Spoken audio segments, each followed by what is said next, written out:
الشيطان الرجيم بسم الله الرحمن الرحيم الحمد لله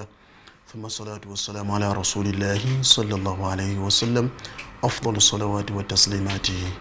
اللهم صل وسلم وبارك على سيدنا محمد وآله وصحبه وسلم اللهم صل وسلم على سيدنا محمد أفضل الصلوات الزاكيات الطاهرات المباركات اللهم صل وسلم على سيدنا محمد وآله وصحبه وسلم اللهم صل وسلم على سيدنا محمد عدد ما ذكره الذاكرون اللهم صل وسلم على سيدنا محمد عدد ما غفل عن ذكره الغافرون اللهم صل وسلم على سيدنا محمد صلاة تنجينا من الكفر والفقر اللهم صل وسلم على سيدنا وحبيبنا ومولانا محمد صلى الله عليه وسلم abangu abagalwa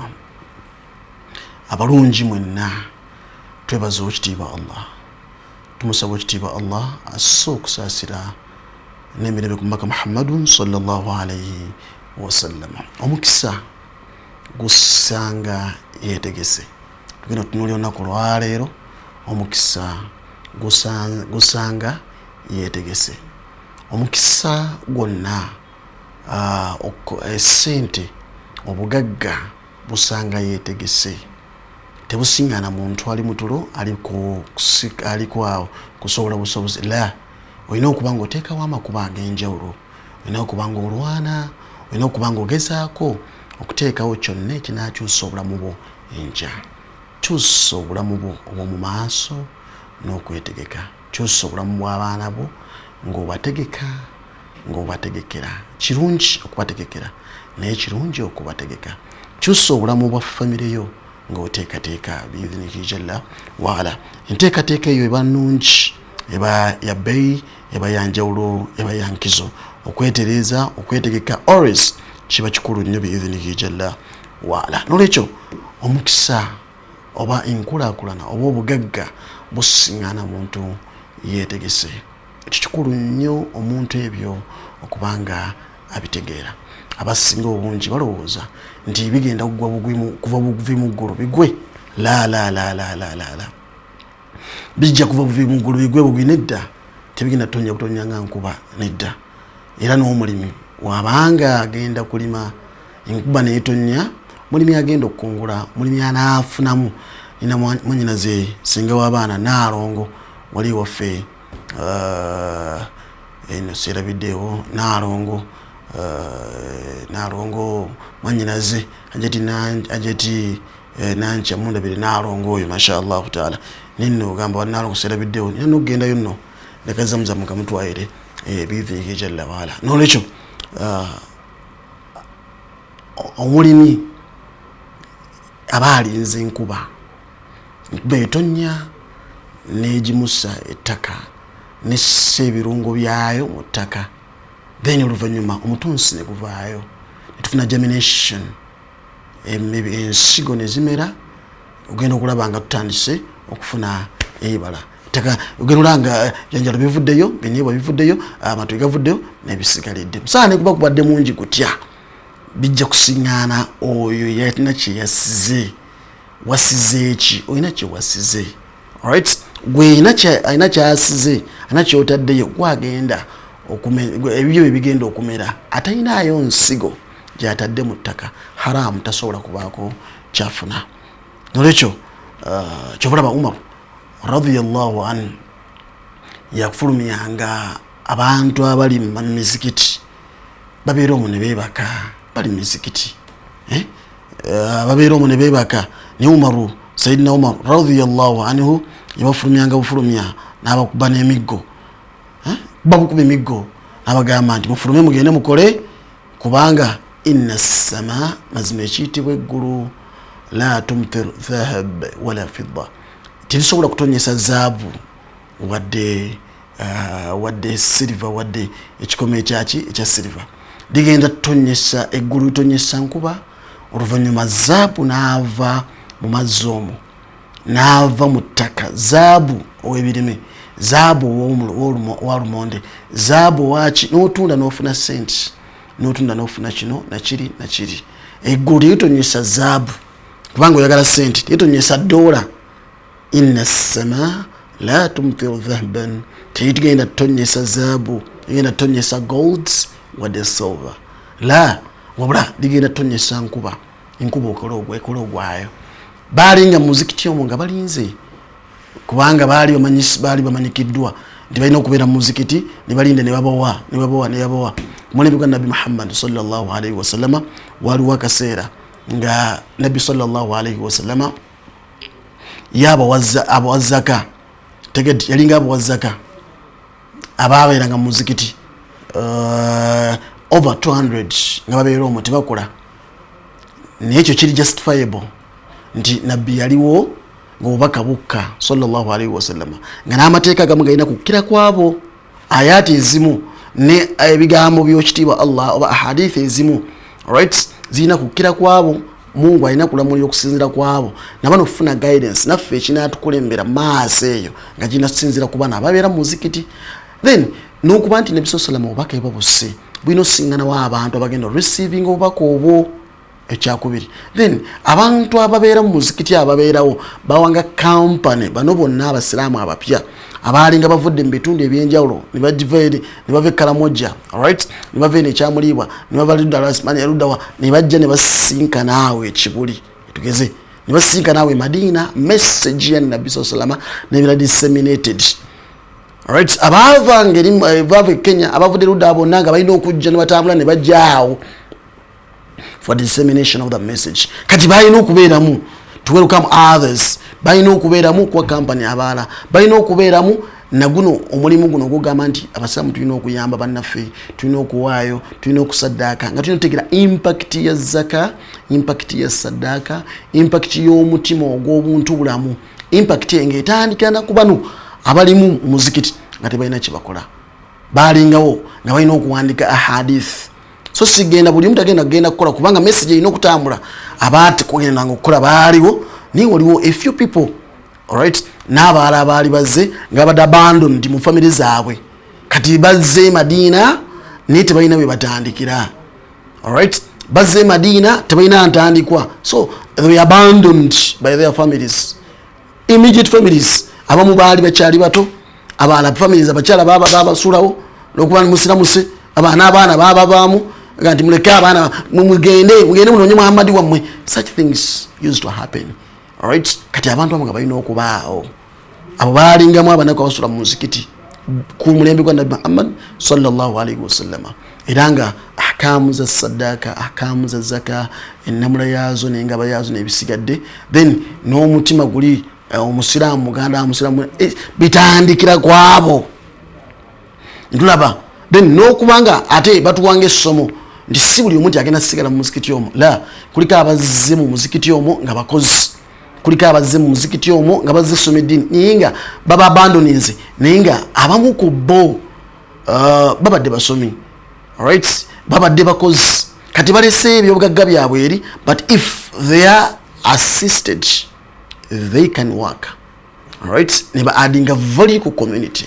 Kivula Nabbi sallallahu alaihi wasallam yasobola ogamba Ansar n'abagamba nti omulimu gwesookerako egimu ku mirimu emikulu bayina al ansar wal muhajirin. Yagatta oluganda olwo n'alusemintinga ne tuba nga tulina oluganda olwo olwannamaddala ne luba nga lucemented concrete yennyini oli obuvunanyizibwa ne luba nga tisiri wangu lwa breaking down. Kivula nga basobola n'okwawula naga nti bakyala nina babiri kankuweeko omu, abakyala nina basatu gundi ne gundi mutwaleeko olondako gweyagadde ye ng'amuwayo olw'okuba nti ono muganda we mukitegedde oba right. Ekyali kikusementinga oluganda olwo ne batandika okukola. Case in point Abdurrahman bin Auf n'abaala bangi abakwatibwako, then n'abajjanga basiramuka abaala abajjanga nga bavudde mu family zaabwe for different issues, for different reasons, olw'ensonga ez'enjawulo ne bajja oluddawa ne bajja Madina nga bambi tebalina ntandikwa ne bafunanga entandikwa. Kyovulaba nga zaka ey'obusiraamu abamu ku bantu basooka otunuulirwa ye muntu abadde nti alina amagezi agakola tegedde alina amagezi agakola naye n'abanga emaali esaanawo oba bagimuggyako forcefully ng'abo the early converts babaggyako emaali yaabwe forcefully. Kati obusiraamu buno bwakwataga mu baitul maal zaka oba saddaaka oba ki ne bafuna entandikwa ne bakola community y'obusiraamu nebanga ekola ki. Abamu ku bo basulanga mu masjid for some days ne bafuna entandikwa alright. ne bayo balinga n'oba wa ssente bagenda kuzitta bo gwabwe bagatula na Nabbi sallallahu alaihi wasallam kyekyoka mumba bagamba no bagamba Jibril nekka nengana omusajja omugambe Allah muwechi Allah mufulire ensonzi zino na zaabu ngazize Allah muwe buli kyabugagga kyonna amalimiro n'ebisigadde eduniya naji muwe nga bagamba kimu nti nze uridu murafaqatuka fil janna zikasambira naye wano ne mujjana kasamungu ampa nga ndili nawe tuli aba sifayo banyambadde nkutu emu oba kanzu emu nga jinyamba ne tubakola yesembayo tegede ngalo sahaba ina mulimu gyakola eri Nabbi sallallahu alaihi wasallam nabbi agenda mubalanga mu budde bwa kiro butiti n'ebisigadde ngekanzu erimu ebituli 16 16 jurha mulimu ebituli 16 mu kanzu nga ateri kule yesembayo atatambula mu butiti obudde bunyogoga subhanallah budde bunyogoga Madina amanyoko nyogoga kwata mune kumuzira Makka yatakwata muzira ne ebituli emu Madina amanyoko nyogoga Allahu akbar walillahi alhamd ne agamba ngene nkuletera amazi mu butiti mu chi Allah nasima mulimu gwe naga akati ayogere kyayagala ni agamba kimu kyokka uridu murafaqatuka fil janna abo baaliwo nga balumira mwoyo obaagala kimu kyokka kubeera na Nabbi sallallahu alaihi wasallam kati ezo ensonga zanjawulo nyingi zaaliwo nga balina okubeera mu muzikiti kyembadde nzijayo Nabbi waali message ekyakka balina okwaniriza abasiraamu abapya balina okukola ABCD balina kwa company kino balina disseminating a message propagation of the message balina okubaawo babeere nga batambuza message eyo ekyo kyalingawo nga bebaka mu muzikiti then nebanga wenteekateeka ey'enjawulo yebagabira Nabbi wamala okufa sallallahu alaihi wasallam Abubakar najja n'abeerawo ebbanga ttono siryali ddene then n'Abubakar n'akisigazaawo ekyo abasiraamu bano nebasigala nga bakyafuna zaka yaabwe era nga babeerawo nebalabira famire zaabwe abamu abaddayo waka abamu abanaku nga bo babeera mu muzikiti kyekyokka nebafuna n'akaabwe Nabbi nga yabawa kati n'Abubakar gyasigala abawa Umar ibn al-Khattab yejja kyembaddemu ensonga kinaleese ebyo Umar ibn al-Khattab yejja tegedde radiyallahu anhu n'agamba nti mwenna mufulume n'akwata n'embooko sagala kusiŋŋaana ali ku bulaadi eddiini saawa zino si yakino kati saawa zino yakola action each and everything action message gye mwasoma mubadde lulinga obubaka bukyakka nga muwandiika message nga obubaka bukyakka abantu bajja byonna nga balina bijja kumwe yes this time gye mwasoma musoke mugende mubisaasaanye mu butale musajja everywhere mugende musobese eddiini eno Nabbi kyekigende lwaki abasigazanga wano number 1 ekyokubiri mugende musubule eddiini y'obusiraamu yakutambulira ku busuubuzi please mugende munoonye riziki mugende munoonye ekyokulya mugende mukole omukisa gusiŋŋaana yeetegese nibagala okulemeramu naleeta embuuko nanayo okuswanyula buli omu alemedde mu muzikiti gwasiŋŋaana yebakiriza mu muzikiti nibagezaako okukola emputu olwale ne bavaamu namala ne baddamu ne beebaka n'akwata embuuko n'awanyula waatyo paka lwe baavaamu omu ku bo yajja n'amugamba yabna Khattabi gwe mutabani wa Khattabi gwe mutabani wa Khattabi ninga ya Amir al-Mu'minin is addressing the head of state with such a humiliating statement nga bogola nga ngiri jayogeramu nga munamalungu nga atafaayo watyo is addressing the head of state mumbeera tega gochujjeko emisolo gyaffe tegedde totuwa zakaya ffe totuwa sadaka zaffe totuwa bye tulina kukola Nabbi yaliwo nga abituwa kati gwe gwani nebumba kali nasigala nga abituwa kati gwe gwani gwe otujjeeko byonna bituba tufuna wakafa olumbe nabuga ate mujja kuntiisatiisa bikola eby'enkoko tebiyita munye sijja bikuwa genda okole n'abasindika mu butale alright nebagenda nga batandika okubanga batambula nebagenda mu nsi ez'enjawulo n'ebisigadde ninga ummatul islamiyya yeetaaga abantu abali economically strong, economically powerful. Ezimu ku nsonga lwaki wekitiibwa Allah yasindika Nabbi sallallahu alaihi wasallam e Madina kubanga economically bali strong. Ezimu ku nsonga era agenze kuzimba the economic muscle, economic base, economic city, right? Aberenga asinzira economically nga tosobola mugira abantu olwokubanga tuli economically weak, tosobola kubanga tuli used anytime. We can be used abantu tusobola okubanga tukola ebitachiko abantu basobola okukola haram saba Allah bitutasi. Anybody can do anything because omutima mweufu, because aliawo muyabayaba aliawo mwavu ino omutima guliawo. Ne if we have a strong economy ne government yabekutya, a strong economy n'abazungu baba kutya, a strong economy, that's why they are fighting ngati bagala fit today tanyo kubantu funa industries. Muli speech ba Trump butambula n'abala speeches zitambula ngaboga right now they are confessing, right now they are confessing bogira ddala ngati balinga abera evident social media etambula everywhere. Kachitegeeza naffe tufunye hint lwaki batusibaka amabanja, lwaki bagala tuberinga twewola, lwaki bagala kino bagala tuleme kubanga tuli developed. That one happens ne mu communities affe ne mu local setting, area setting, wonna wetuwangalia village levels, then ne family levels. Abagala okuhumiliating n'okufuga obumbula n'okulisa bakombesa ebigere byabwe buli kaseera obirango olinga muddu kaseera you are just crying sebo tata sebo everyone is singing only one name. Aina kukumirao ngoli ku film toina bwongo bukola, right? Aina kukumirao ngoli mu digis toina bwongo bukola. It's what they did to South Africans. Jichi abazungu kyebakola aba South Africa, right? Nga tebagala bakole nga bawadba ne wali kisanyo ne bakuba muziki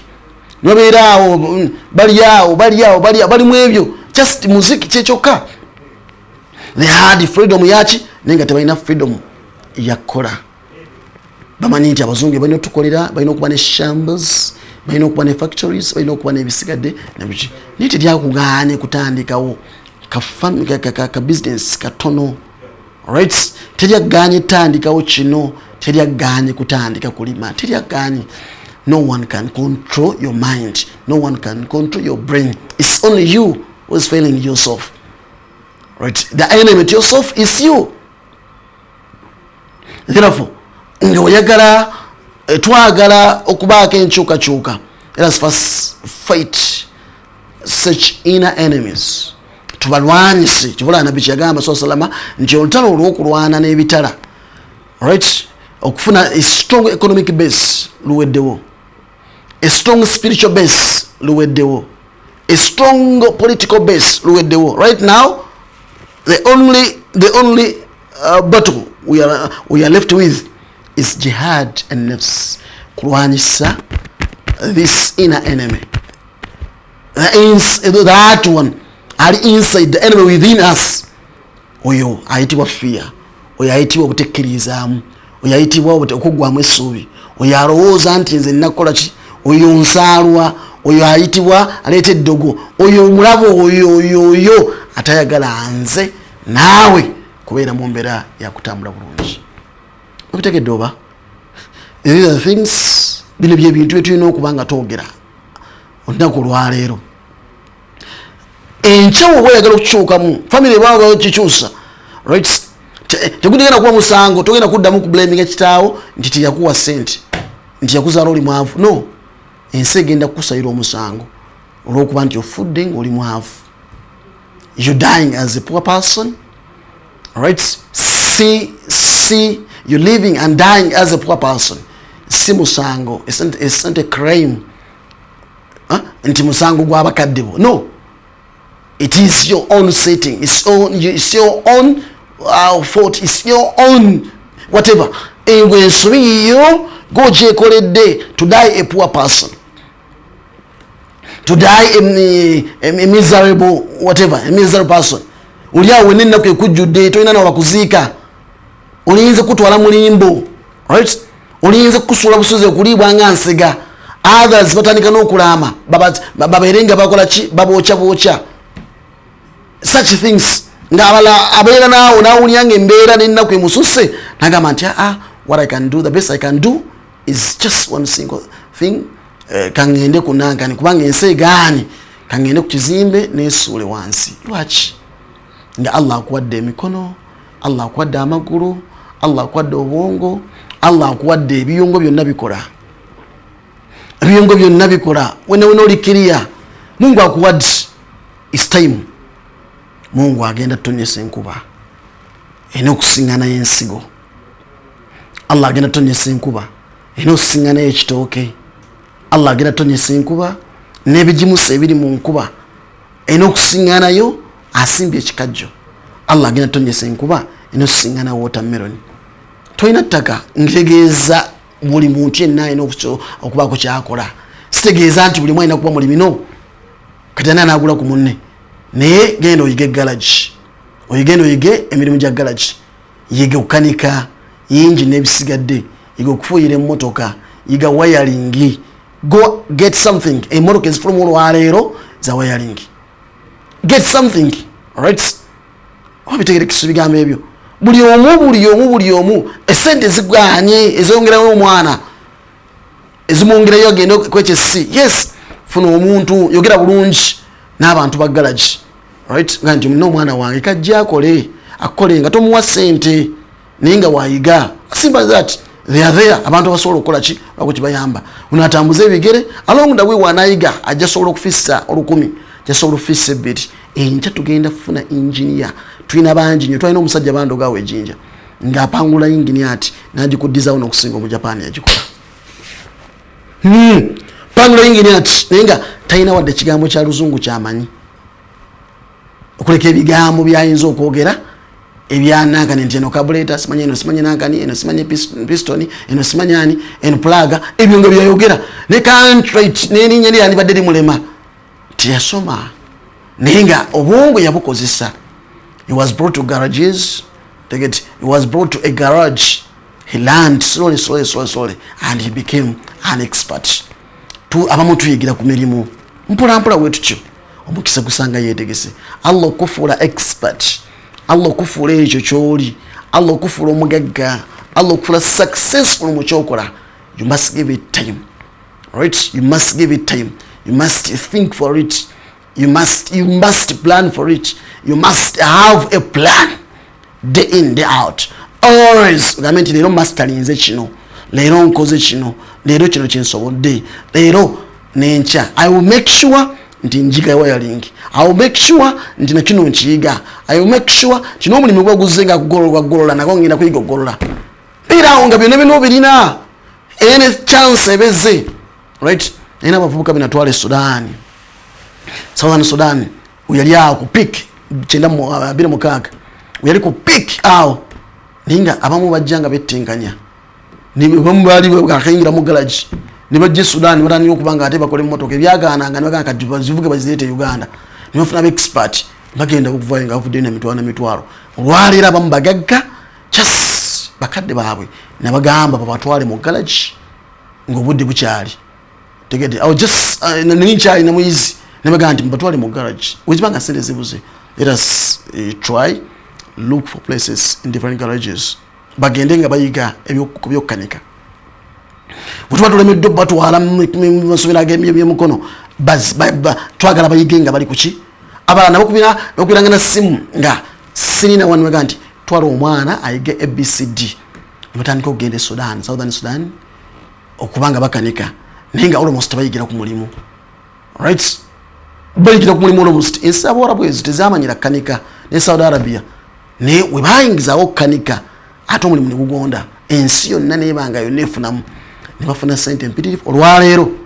bali mu kwesiima bamu musingana ku emitwalo 10 na kuwa 2 naga seeka wandage kubo seeka webale guwanzu kuliyawo naga nti na ku emitwalo 5 obaddawo nga nawo oli yalla n'omusingana somewhere naga nseeka webale obubeerawo esimu nagisanyusa naga nti webale because you showed me the way. It's you who opened my gates bidhini hijalla wala. Just a simple thing mbigamba nga asaaga right now ni bitwale ng'ebikulu bitwale ng'ensonga tomorrow ojja kubaamu ekyamakulu ogwo omulimu gw'omutwe teguvunda elsewhere you go ojja kulwako omulimu gwokola ki gwokola. Somebody yatwalibwa mu kifo ekimu muyukusaka nenga wano yatandika yafuuka ensonga yagenda bugenzi wali nayiga emmotoka abeeta byani wali wava muno naava wano n'agenda mu nsi z'abazungu sijjukira nsi ki naye emmotoka n'ekyankaana along the way nina akosa magezi gefuna wane wava muno nageza otetenkanya moroka nekula gwe yali akolere mu motoka oyo gwe yali naye mu motoka ogwe yali avuga mu motoka yali muntu wa buvunanyizibwa kakana mutute mu kampani ezimu nafuuka ensonga niwamwongerayo nayongera n'okusoma nafuuka ekigambo ensonga olwaleero tasobola kuva mu nsi ezo right nakumumusinkana some years back tegeti kibula nerabidde n'ensi gyalimu some years back ninga is doing well tonyoma mulimu tonyoma atandikwa kyoyina okukola butatuula waka kwebaka mulekerawo okubeera ku matatu ne ludo ne zaala twagala nnyo emboozi twagala nnyo okunyumya twagala nnyo okuwunyeera ye problem gye tulina kasoba ng'ofuna emmere nogera ku makyano yambala ekino nogera ku makyano ojjamu essaati n'otambula ogera ku makyano olw'okuba nti olina ki ekyokulyawo nnyo kutagenda kubaawo olwaera akyakuteekereza ekikondoolo tagenda kubaawo enkya oyo gw'osabiriza tagenda kubaawo ngamba nnyo abantu abakuba ekisimu naga nti nigwe olina pulaani ki okubye osaba mayambala naye olina pulaani ki if mayambala dies tomorrow what is your plan olowooza buli muntu ogenda omusabiriza nki then olwokubira mayambala nga talina enkya then onoobeerawo otya nfa baana bange bafa abaana balina okusoma yes si yabagamba si yakutuma okugenda bazaala temwakola ndagaano olwo gwokubira njogedde erinnya lyamayambala because nze newaka example naye n'abala we bali betukubira amasimu nga tubasabiriza okuba essimu n'okaano naye gwe olina pulaani ki erinayongerayo omwana if oyo gwosaba ssente afa n'avaawo nga takyasobola saba gwe taata saba gwe kino anti munange gwe kino yes webale muyita byonna byomuyise naye abaffe singa anaavaawo enkya onoobigambani beera ne pulaani muleetere pulaani omugambe nsobola okwokyamu nsobola okutunda amanda nsobola okutunda ennyaanya I'm happy with some sisters abakyala abamu betusisinkana n'omubuuza naye osobola kukola ki naga nti nze mulimu gwe nsobola okukola gwe guno naga nti nfuniye ensawo y'amanda onfugulye n'ennyaanya n'obutungulu n'emboga nja kusobola okubeerawo omusingana enkya ataddewo ensawo ogenda omusingana after 2 months ataddewo ensawo yaki y'amatooke ng'atandise okutambula kapita yali emitwalo 25 emitwalo 3 15 nga ogenda omulaba nga tamulidde naye gwe abamu bamukuwa abanjja kumulya buli bakuwa kapito ogedde nokuziika tiryaganye kuziika right naye tokwata mu kapito ono paka teryagenda mumukuwankya mubutwale nga nsonga funa emmotoka ekutwalira obwereere funa omuntu akuyambako kugenda okuziika wagenda okuziika then maali yo togirekaamu bantu galawo obanga tolina gwolekawo naye okimanyi na kapito omutono ate omulisemu agenda omulya kale oliseewo abaana bo webanga basobola okukola business it has no problem ensi mwetutambulya olwayera abantu baffe betuyambako abamu tebafaayo abantu baffe twagala okubbulula abamu tebeefiirayo right naye nga twagala tonyooma mulimu gwonna please obugagga bujja kusiŋŋaana nga weetegese omukisa gw'okiba Allah gukka muntu akola mbagamba bulijjo nti abakyala bana batunda ebinyeebwa singa tebatunda binyeebwa naye baweeredde abaana boolaba abo bazimbye ennyumba mwe basula balabiridde famire zaabwe mu byalo gye bava right obasiŋŋaana balugwala baki bali ku makubo okwo baluka ebiwempe batambuza enjeyo right byonna bye balina naye omwo mwe bafuna Allah mwabaweera omukisa naawe nojja nagakangule naawe nojja n'ogula ebinyeebwa n'ogula emberenge naawe nojja n'okola oti Allah nassa omukisa ogwo mu kasente akatono kaafuna Allah n'ateekamu omukisa oyo ow'ekitiibwa Allah subhanahu wa ta'ala but some of us we just sit back home and relax we just enjoy watching films only that omukera ku makya n'omulengera ali mu kazigo ke ali mu boys quarter wala wapangisa n'amwana akuba essimu n'asaba eza rent omwezi mulamba guweddeko oli ku firimu omwezi mulamba guweddeko otuddaawo kyokka kati osaba ate za rent anseeko bimanyi yes kituyinaawo nteekateeka yakutambuza bulamu bwaffe mu maaso nkya tukabya bukabya amaziga abalaba yamba nako family zammwe nimbanga mmaletinga down abalaba mu abateeka mu mulimu jangu okole mpola nguyiga tegedde nuyogera ku emitwalo 8 akadde kalamba onda kuwa mfuna mitwalo 7 akwadde mitwalo 225 3 ngeno ulabanga atakubba obubbi olwokuba okwata sente zenga nyingi nuyogera tatandika okubba abala nogaana okukola nogaa nti kansigale busigazi wano nina abantu abamu batwalidwa mu business zimutwedde nga ndi gundi amututa ayagala afune bukadde 2 for what wasoma ludda wa business yo joyagala mu bukadde 2 neka bakakadde iyo nga nabasomesa abasoma ofuna mitwalo 4 abakola ennyo ofuna mitwalo 3 they are overqualified, they work hard, they spend sleepless nights marking, right? Giving exercises, marking exercises, giving tests, marking and a lot. No musingana gafune mitwalo 4 afune nyingi mitwalo 5 ubali yao goyagala ofuna obukadde atina wadde ekiwandiiko kiwasoma osinga ne business yamu nakutuuza mu business wakutuuziza what noyogala ufune sente yeza afuna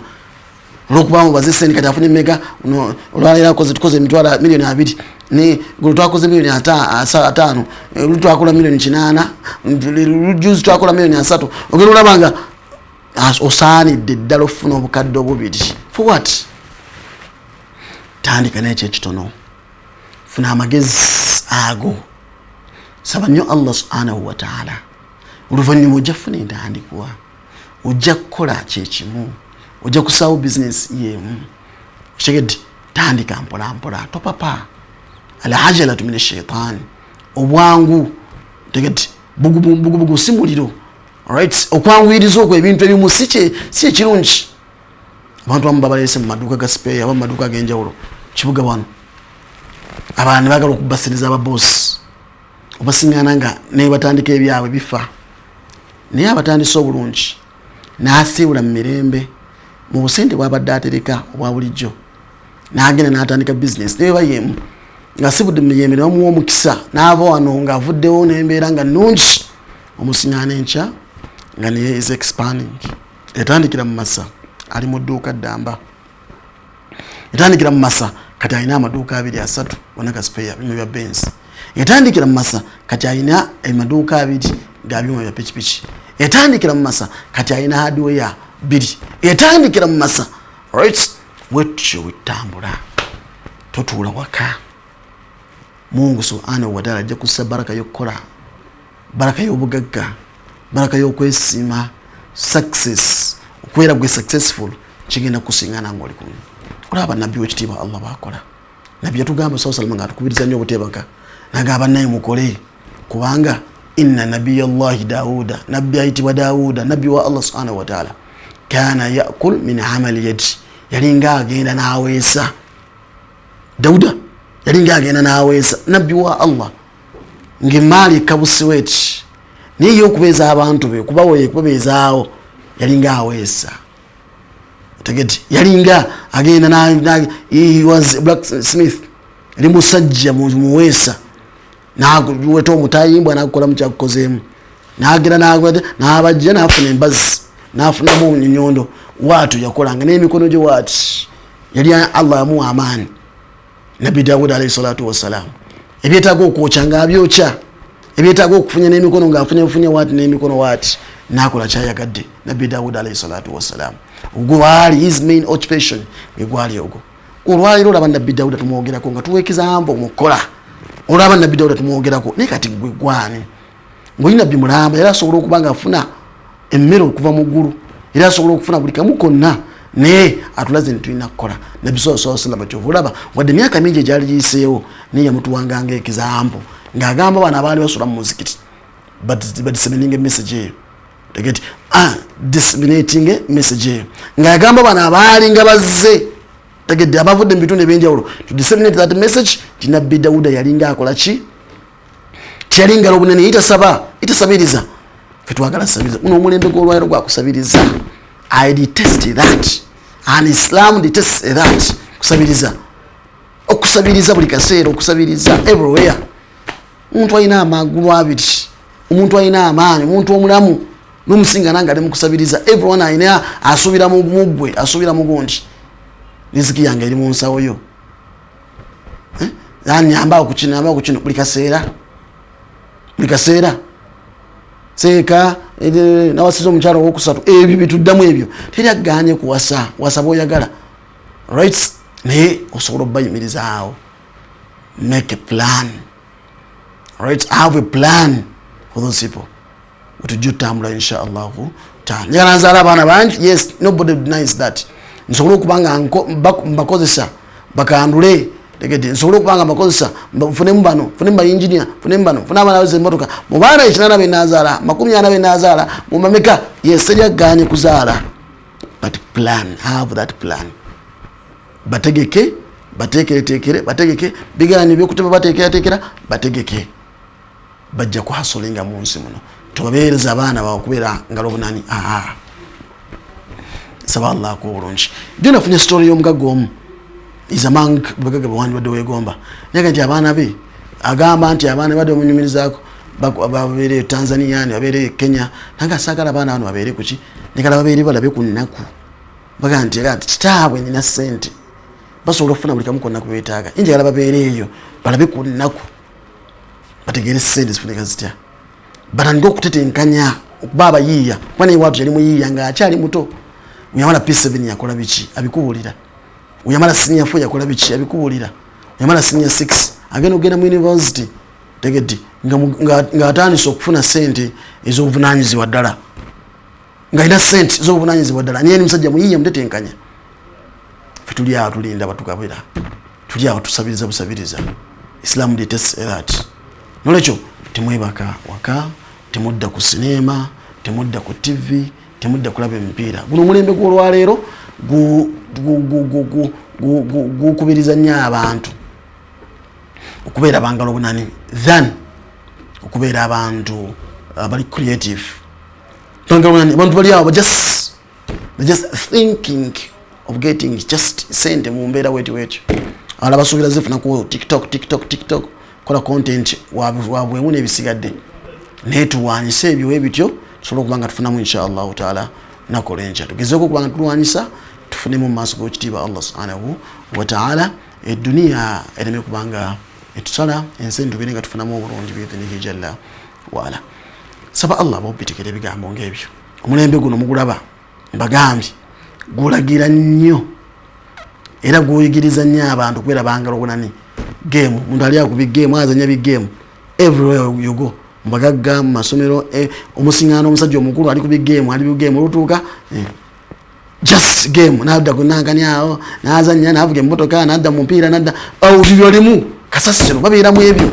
obudde bwakukola ku maca akedda nti n'amaliriza neyeebaka n'amaliza n'alinda emmere y'obwereere tuli mu ebyo byetulinda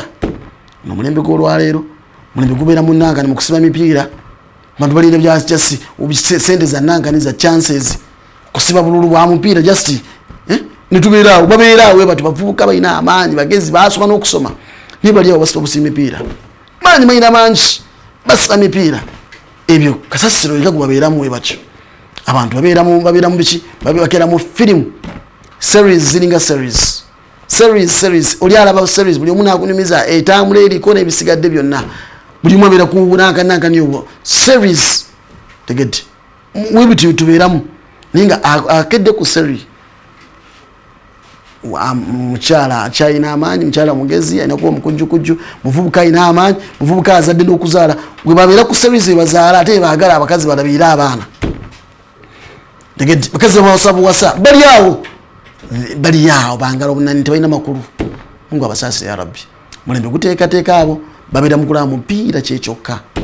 omupiira gwe ligi eno n'agiraba byenagimanya ebigifaako nalaba Bundesliga nalaba La Liga right nalaba Premier nalaba bani nafollowing omuzannyi omukomu ne lifestyle y'abazannyi oli omuzannyi teyasoma naye abeera awo nga is working out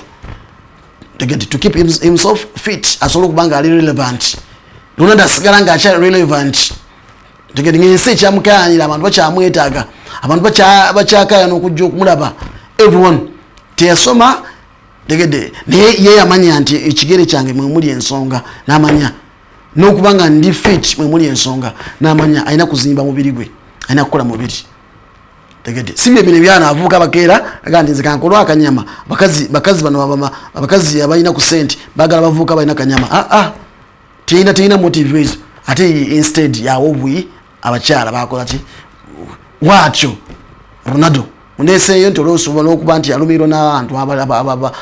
abantu abali mu kati nga Palestine abalumirirwa ne sente nazibawa Ronaldo kati ndeseyo oyo n'abaala we batyo naye omuntu musingana nga afollowing abo kyokka ati bali bo babeera bo bakufa nnyo okulaba nga bo bakola bakeera ku maca tava mu gym abeera mu kajjuza amaking sure nti ekimusasula akikozesa gwe n'obeera nga golawulabi mubiri gwe no laba training n'ogiraba tulina kyofunamu naawe kubeera buweza n'obeera kunakanyoko okeera ku TV right kasoba mu theatre awo byokeeramu byebyo time nebeera nekusingana enkya nga tuli mu kuziika kitaffe afudde maama waffe afudde you can't contribute anything. We have something to contributing. You cannot change anything. You cannot make a statement. You cannot even control your home. Basajja bali awo just okusabiriza kolinze n'abakazi okulya mu ngalo z'abakyala. Women are taking the lead, all right, in families these days. Osinga n'abakyala olwairo bakutte ki ibalabira amaka these days bakyala balabira amaka, all right, n'abaami bali awo babawasabuwasa babysitting ne abamu babayitikka ne batwala Bulaaya bakeera ku makya ne batuula bone balabira abaana mwami bamuleeta yagamba nganya kukola mubiri ebyokka n'obeera nga tuli man enough, you are just there now okiraba tegedde you are not creative at all. Obwongo buli awo butuuza Allah yakuwa amaanyi n'akuwa omubiri n'akuwa obwongo n'akuwa n'osoma n'akuwa abazadde abalungi. Those who made you who you are, they tried, right, they tried their level best okubanga bakutegeka bakuteekateeka for you to be relevant in the near future. Obiri wa mugaso eri community eri family you to build up a strong family, but you can't. Why? Okera ku TV okera ku ebyo ensi ya leero batu nga bagala tufuga netukwasa obwongo we bati boti babiraba ababi planning tebabina na budde bulabe ebyo. They are planning for you for the next future, right? Baba planning ya consolidating abugagga bwabwe mama bya ufuzi byabwe muyinza bwabwe abali mu plan boti bayina budde bulabe ebyo byanaka ne kasasiro trash tebayina kubera mabala simanyi kubera munaka ni kuzanya game tebawina. Their time is useful, they use it for useful purposes, but for us tubira mubezi mwebyo mutegeka abaana mutegeke ensi muteeke abaana bano tegete okweyimirizaawo n'enkyo okubeera ab'omugaso n'enkyo okwewala okubeera nga bakozesebwa n'okuloweza mu nsawo z'abaala mubajjeemu embeera enkyo okukaaba nga they are crying out for people's names. Sebo nabo Nabbanja tuyambe, Nabbanja agenda kuvaawo naye mwavu tegene yali ku kipakasi enkya agenda kuvaawo. Sebo Museveni tuyambe, sebo taata, sebo muzeeyi, sebo everyone is crying Museveni. Mbagamba bulijjo nti ne wano munanga ni byamulema amu n'ekyo nga n'emmere baali bagimuwa. He was there to receive it nga bagimuwa, najja ku TV ne bagimuwa mu COVID naye neemulema okugaba n'ekye baagula n'egaana era neeremu okutuuka tiyamala kutasobola mumatiza nsi. Abantu Allah yabawa buli omu the tools, buli omu alina tools asobola okweyimirizaawo. I repeat, buli omu asobola okweyimirizaawo. I repeat, buli muntu yenna musajja mukyala n'omulimu asobola okweyimirizaawo, right? Naye walla asobola okweyimirizaawo. Ndabyeko bana ba motivation speakers nga wa kitundu eno waggulu oka ngenda amagulu gavaako nga nemikono tayina naye nga naggagga naye nga engeri gyazzeemu ng'atoba waakyo and to make himself relevant ku community n'okubanga ate yatuuza abalamu yatuuza abatalina buzibu, right? Nokuba tusobola playing content wabali naye nga abasajja kwebali okwo genda kujjo balaba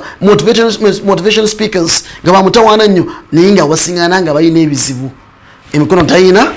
n'amavi negina wansi ayijasi wa kitundu wano abalala alina emikono naye nga bukoma wano webuti just akoma wano waati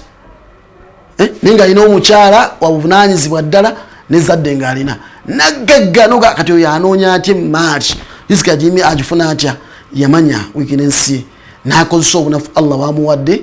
to earn a living to get there n'atasabiriza namanya nti wano wensobola okuyitira right n'amanya kikyalina okukola ekituufu Allah n'amuteramu omukisa olaba abo basobola okutambula naye ate gwe a lot of people have met take it Peter Russells Mungu atusase ya Rabbi atuwa bulungi tusaba Allah atusime ya Rabbi mikwano gyafa bulungi nolekyo fenna tulina amaanyi ag'enjawulo tulina tools tulina tusobola okuva mu mbeera embi netudda mu mbeera ennungi beera n'essuubi la taqnutu min rahmatillah wala taqnutu min rawhillah tugeza n'ogwamu essuubi tugeza n'ogwamu n'werabira nti Allah subhanahu wa ta'ala agenda kolaki ajja kukyusa embeera eyo teri mbeera Katonda gyagereka nga yakubeerawo lubeerera olwaleero okyakaaba ninki ogenda kuseka olwaleero gubadde musana olwaleero yesterday gwabadde musana kati tuli mu nkuba right tuli mu nkuba bali mbasiga abasize gyabasiŋŋaanyeyo era bagenda kungula mangu bafune right kati olwaleero musana gwaka enkyo enkuba neetonnya wetyo wetuli olwaleero okaaba enkya n'ofuna olwaleero ogulawo edduuka n'otafuna enkya n'okola ki yiiya kyosobola okukola nsobola kukanika ssaawa nsobola kukuba ngatto nsobola kukola ki yiiya bantu bafunye sente olwaleero mu mmere bangi outside catering baana bayiyiza sente mpitirivu bantu bafunye sente mpitirivu nnyo mukutimba byatandikanga ebyokusaaga ffe twakolera nga tulina ebidaala bwe twakulira nga bya bisansa ntumani tufuna amatundu baali basangayo ebitooke oluusi emiti misambya n'ebisigadde ebaatimanga litunsi olwaleero kati tulina tents abantu bali innovative we batyo mpola as I speak to you now tent ebeera tent everyone ayagala mega tents katugenze mu skyline sky tents ezo skyline ezo sky ngoleba ngolinga ali mu ggulu olaba eggulu right ezo zetulaba olwaleero ensi egenda ekyuka abantu bagezaawo kukyusa buli omu alabe who is the best buli omu abeera mu ekyo kikye nakifuula ensonga Allah wajja okusisa omukisa buli omu ng'anoonya gwe gwasinga okutimba gwasinga okukola tutimbe emikolo gyaffe yes tiryaganye tukole byonna byetukola inshallahu taala tugeza n'ogerako n'obeera nga olingala obunani be the best in what you are doing omukisa gusinga naye tegese tandikawo kyokola niweziba buloka bajja zigula yes nga wosaba Katonda akuseeko obukuumi abaloga bangi naye onootya abakuloga togenda kukola ab'ensalo bangi onootya ab'ensalo togenda kukola kiringa muntu kulwala n'atya beeru y'eddwaliro tagenda genda mu ddwaliro kyaba genda mu ddwaliro bakujjanjabe ogenda kuwona insha allahu taala something will change sabo kitiibwa Allah gwenteekateeka ennungi sabo kitiibwa Allah era abeerenga akuwa byonna byeweetaaga wekitiibwa Allah musaba abeerenga akusiima adama Allahu ujurakum musaba Allah yusayira wa yuyassir lakum mwenna buli omu amuwe amugulirewo era amuwe nebyeyeetaaga nsaba Allah aboye mugule ploti ezammwe muzima amayumba gammwe abaagala zikalina abaagala emmoloka ennungi ezebbeeyi famire zammwe zibeere za nsonga z'amannya have that munda muno ndigenda kukyuka I believe you can change say it I believe I can change I believe you can fly say it I believe I can fly believe eyo nkulu say it I believe I can fly nsobola okukyuka nsobola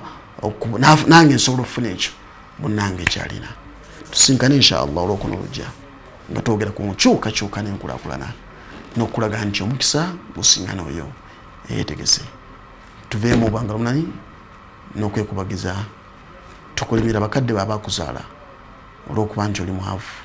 tebalina musse wadde control mugga okubeera ekyo saba ekitiibwa Allah kwobitegeera ebyo naye ate olina amaanyi mangi okukyusa ekyoli akaseera kano olina amaanyi mangi okukyusa ekyo kyoli essaawa zino Allah akusiime ngenza mu office Tawakal Travels kuwandiika aba umura ya August September wandika bomula ya aba hijja aba December aba October wala tubawandika ngenze mu office Travel Travels, the only